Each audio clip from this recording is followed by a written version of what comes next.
talking about agentic RAGs. And she's going to tell you what they are, because I have no idea. So I'm a data scientist. So my background is electrical engineering. So I did a lot of signal processing, so sensor data processing and machine learning. And currently I work in the oil and gas. So we try to actually optimize production and like automate workflows with AI, with machine learning. So I have like a side project where I actually try to use small models instead of large models. And so my objective is actually to build like an app where you can upload documents like web reports. Usually web reports are too long, like they can be 100 pages. And this web report I will show you, like for example here, so these are all public data. If you want to actually see where it is, so it's actually public data provided by Netherlands. So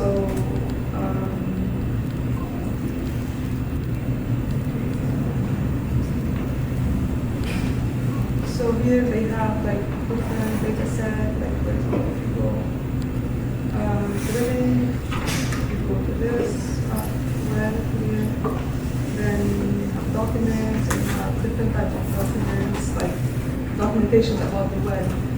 So all like logs, reports, drilling reports, like operational issues and stuff.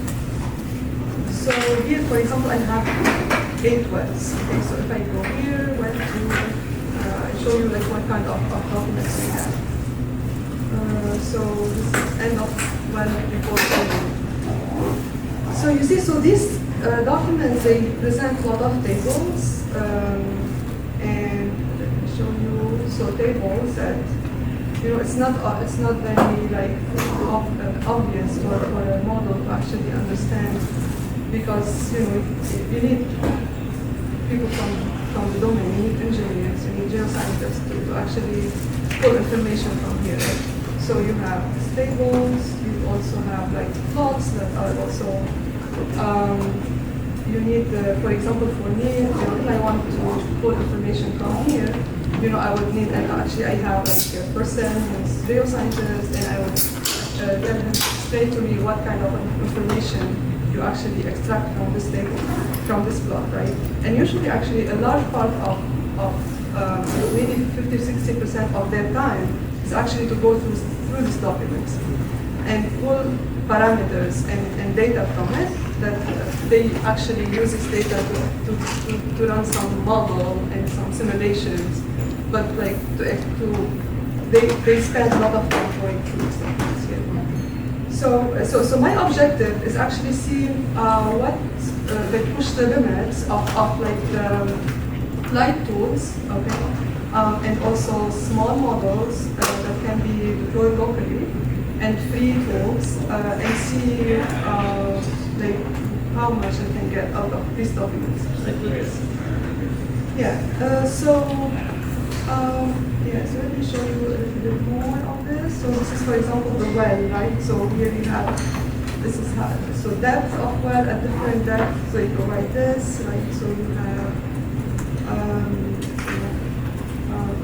for this, for example, you only have the caption here. You have this. And for me, also, one advantage of local models is that I can fine tune it to actually respond to this technical questions that come out of these documents. Because I believe like we need some fine tuning here. You can't like take just a general model and just ask it to actually you need to train it to know how to respond to the questions, right? So I started working on this not a long time ago, but I thought let me talk about it. Maybe later on I will present more about it. So first, the first most basic task I said summarization. So let me see how we can summarize this document. Right? So, like for example here, so I showed you some results, but for these results we have, so I'm using this model here, that actually is from Hugging Face. And it's one dice model, so 7 billion parameter that is it's installed on my machine. And so the thing also with these models, and there are parameters that you need to tune. You don't care about when you work with large language models or with the models on the cloud. Like you need to, just make sure you have small context window because you don't have infinite memory, and also you want to respond to the engineer like really real time, right? So you want a quick response. So you have the context window. You have also for the output tokens. You need to set also some climate. You need to be very careful about how the length of the summary, because it's very easy for these models to actually hallucinate and come up with data that's not in the document at all. So how I do this for now? Because let me show you, for example, also like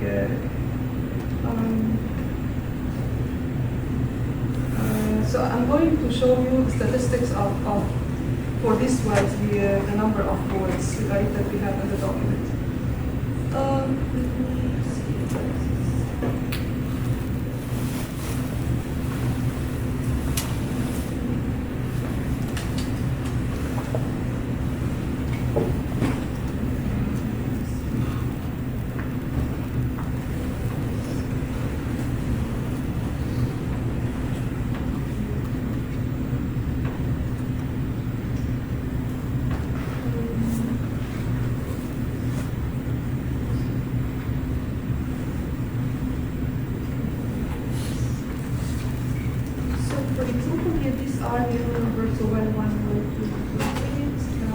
So this is for this one, we have 21,000.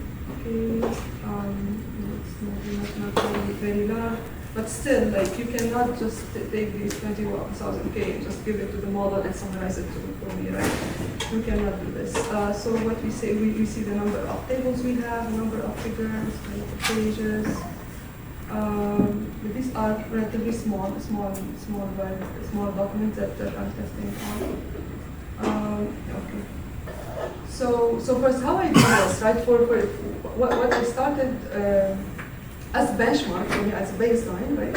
So yeah, I take the document and I just extract the tables, the plot, and the text.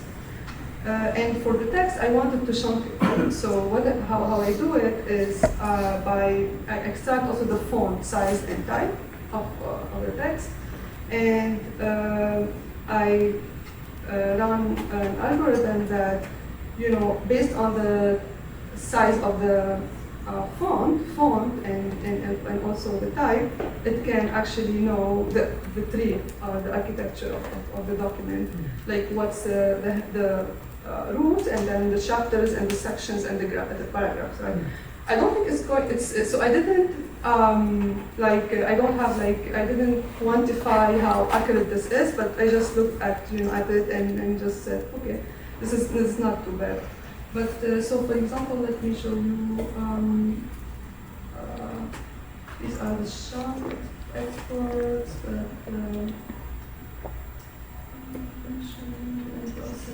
like an example, right? So yeah, so for example for this one, so what I would have out of the process, so tables, plots, and text, and in text you would get like, so you see, so for each piece of text that's captured, the font size, for all the text you have this, and then so I extract the tree from these fonts.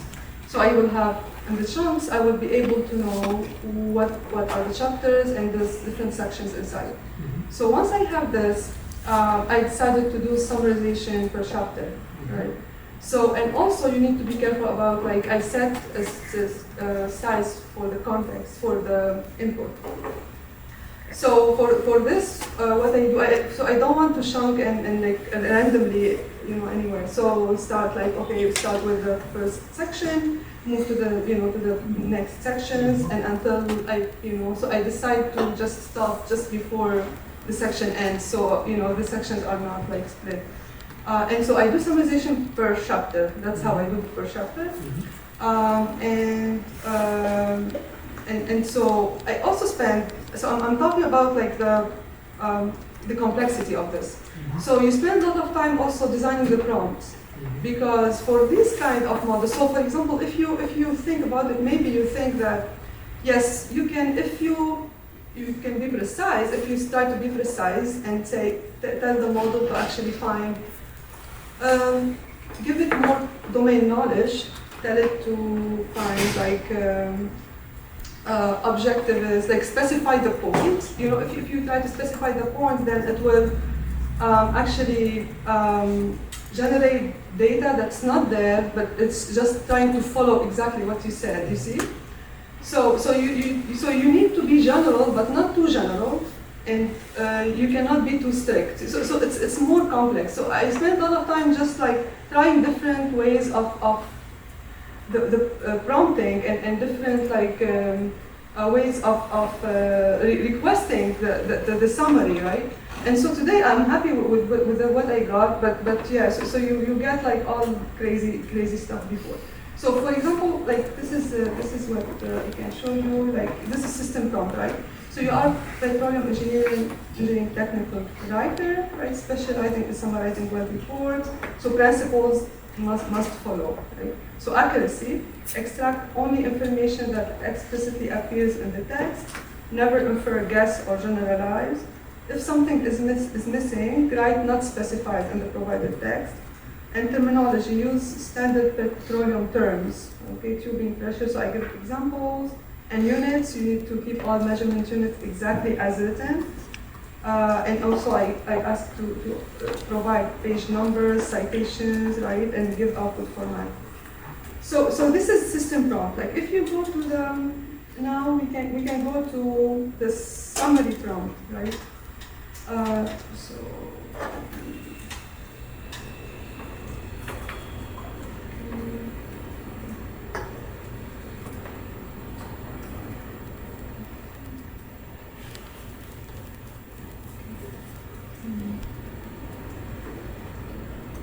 Yeah, so for the summary prompt, for example, so I have two prompts. I have one summary, one prompt for chapter and one prompt for document.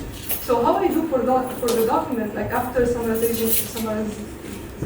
every chapter, I take all the summaries and I ask to run a summary on these chapters.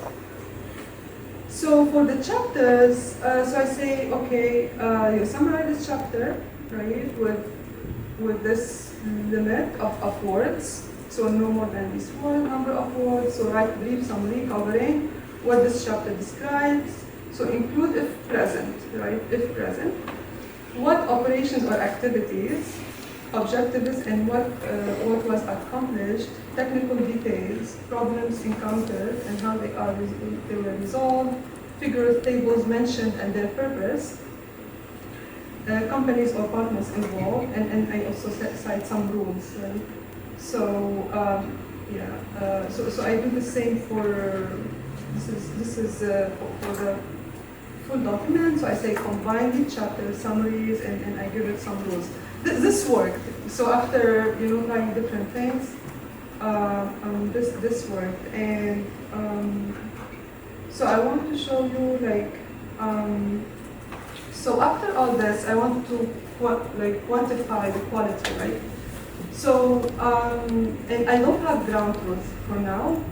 So I have a person, like an engineer, who start working with me, and maybe I'll take more input from him.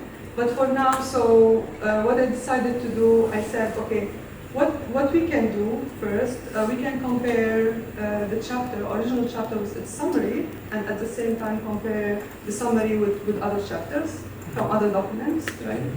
So using embeddings, so I can use embeddings and some cosine similarity and compute this metric. I can also look at the entities, exact entities, and see how many entities actually they also match between chapter and, and so, yeah, so I compute this basic some like metrics to actually quantify what I get. Okay, so let me show you, yeah. So I just want to maybe repeat so I make sure I understand, is that you're saying the way you're doing for the summaries is that you basically did the chunks, you do the summarization for each chapter, and then you summarize from the summaries of all the chapters for the document. And then you compare that general summary that you've extracted using NLP techniques with all the documents. So I'm comparing chapter by chapter. I'm not comparing the documents. Yeah. Okay. It's easier because So the chapter is smaller, kind of like, you will have in the chapter like, 500-600 probably words. And in the summary, let me show you, for example, like how okay, I can show you. Okay, so for example, this is a command line, let's say, that I run to actually, run the summaries, right? So I give it the wells, here I skip embeddings because for now I'm not doing retrieval based on embeddings, right? So later on I will do it. So, so to your question is, so I'm showing this because the summary max context word is 650. So my chunk is maximum 650. So you can imagine, so this chapters would be around this, okay? And so for the summary word limit is 200, I said it, maximum, okay? So it's, for me for now, like makes more sense to, compare 200 with 500. No, so it's like, so the chapter is 70, the chapter is 70 words. Okay, so I say, yeah, exactly. So for the chapter is 70 words, the document is 200, okay? So, and the context is 650. So what I'm doing, I'm comparing the 70 words with the chapter, which is usually 400, 500, can be more, but I'm not doing, because the document is like I don't know, 20,000 or something words. It's still, I don't want to compare like 200 with so you see, so, and also like for these documents, so what I did also, so Adobe Acrobat, they have also AI assistant. So you can upload your document and also like ask it for summarization. And I saw like kind of how they do summarization, and they do it by chapter. So you will see like okay, chapter, this is summary, and I see the reason why, because in these documents like every chapter has addresses a different topic, completely different topic. There's no overlap. So it even doesn't make sense to actually merge everything together. It makes sense to actually summarize document chapter by chapter because they are disjoint. They are not like, The comparison between those, the chapters, like the chapter and the summary, you're saying though, you're using NLP techniques separate.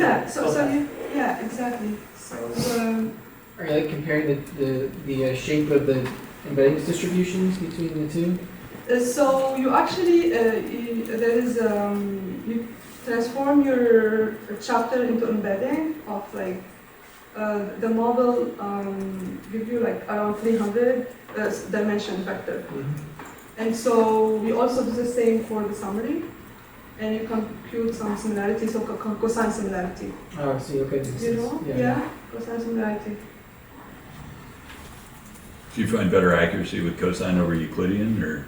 Oh, I think it's very common. We use cosine, it's more for NLP, it's cosine. Interesting. We use mostly Euclidean now. Yeah. For NLP problems too? Yeah. NLP is always cosine. For low dimensional vector counts, we use the Euclidean over cosine. When you get above like 1600 dimensions in the vector, we switch over, but just so interested. Lower than 1600? Yeah.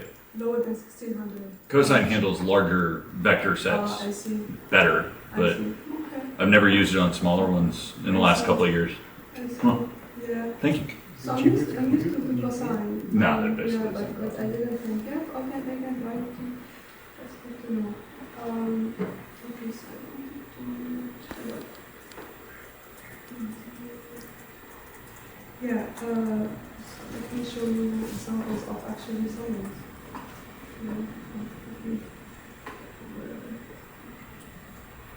Chapter summary. Okay. So, so chapter summary this well, front matter, something like here, the objective was to test the reservoir collected, drilling reached, even they say, so encountered gas and water is all, so investigated, so it's front matter, then the chapter 1.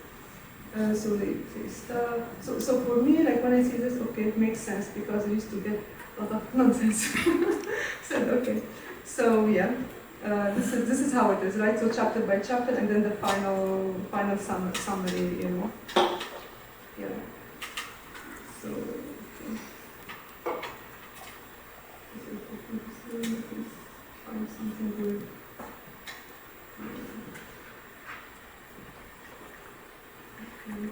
Yeah, so there's more chapters here. Okay, so yeah. Okay, so let me show you.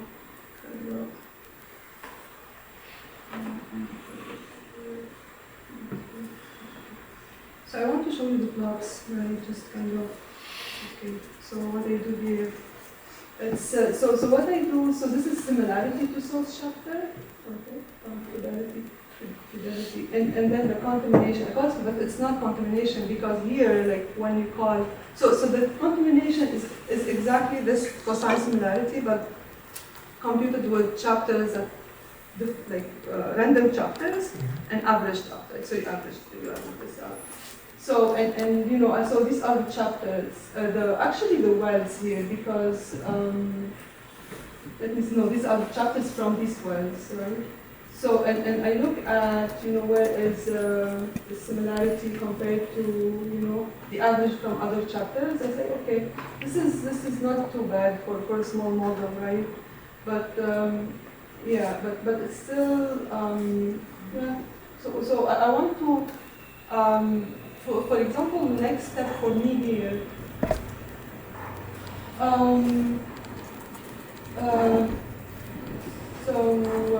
it's hard because I even tried to talk to a geoscientist and I asked him to look at the summaries and judge, and it seems like it's even not they can't have like very so it's either the summary doesn't make sense, they say no, or it's okay, so they can't tell you like this is better than this. You see? I see. Yeah. So it's hard. So the other task that's even probably more interesting is to try to retrieve some parameters from the document, right? So, for example, we know that engineers do some analysis, and they need, for this analysis, they need 20 parameters, right?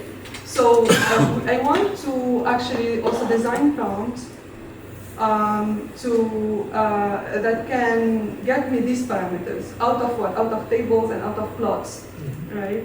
And so the good thing is about these plots. So the plots most often they have text inside them too. So what I would do, I would create like evaluation, like data set with like pairs of questions and also pairs of like text, plot, and question and the answer, right?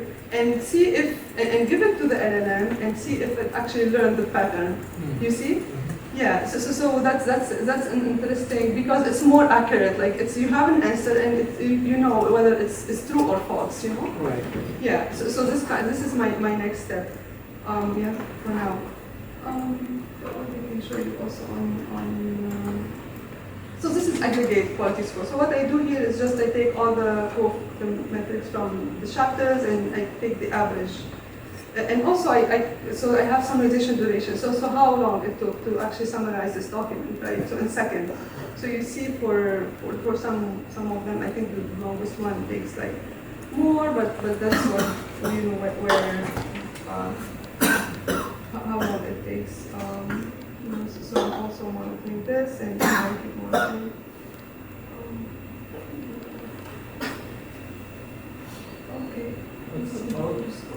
Hmm? So this is entity, right? So how many entities I'm actually getting. And so here, so this is core, you can say for entities. So you see, so for some chapters, it's really, you don't get like the entities, and for some of it works good. What is the definition though of like grounding consistency of technology? Yeah, so it's like,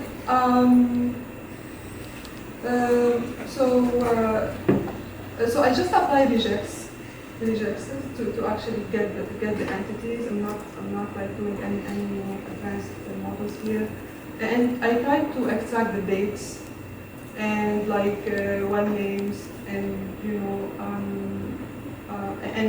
also in the summary and in the chapter, and I see whether I'm getting the same match or not. The same Those list. are the facts that you're testing. Yeah, I mean these facts. Facts are mostly like dates, names. Yeah. Right, but so this is my project. What are your next steps? What are you going to do going forward? So let me tell you. So what I want to do is to go to the document. Let's see. So what I want to do, I want to understand, like for engineer, when he looks at this, what kind of data he pulls, and what questions I can ask to actually pull the data, right? So I want to actually do a lot of prompt engineering, a lot, right? Because I think that's what these projects need, like the prompt and also the input to the prompt. So as input, you need the tables, the plots, because some plots are images as well. And right. So I want to include more vision models, text vision, and build this data set of like ground truth data set with plots, text, queries, and answers, and see if I can teach the model to actually respond on new documents, I want to include vision and like this prompt and data prompt. Okay. Makes sense. Yeah. Question, so you mentioned that you did fine tuning on the models, but did you fine tune these No, models? for now, no. For this project? Yeah, no fine tuning at all. Yeah, so I think, it's like you need to build the baseline first. I try to build, get sense of how things work. Maybe one way also for somebody I was thinking to actually compare against, I can use like large language model, right? So I started this, and I'm going to like use just a good large language model, run a summary on the chapters, and compute these metrics and compare, with my model, small model, like as way to actually evaluate how what I'm doing. Yeah. And I started this, and I will show you something you will like. So you see, so I have operas in here. I saw that. Yeah. So let's see. Yeah. But so I think I tried the free ones, and it's like, okay, too many calls. Said okay, I'm going to pay now. Did you put any money in your account? No. If you put like $10 or $15 in there, you get like 100 or 10 or like 50 times more free requests per day. Okay. Like you don't even pay money, you just put the money there, Oh, seriously? and then it won't charge you anything, but for some reason they'll unlock more free requests. Yeah. every day. Which model, which system is this? Open Router. Oh, right, okay. Is your project on GitHub? Yeah. Yeah. Is your project on GitHub? No. It's not. It's personal stuff. Yeah. But it would be. Yeah. So- Okay, let's see. Very good.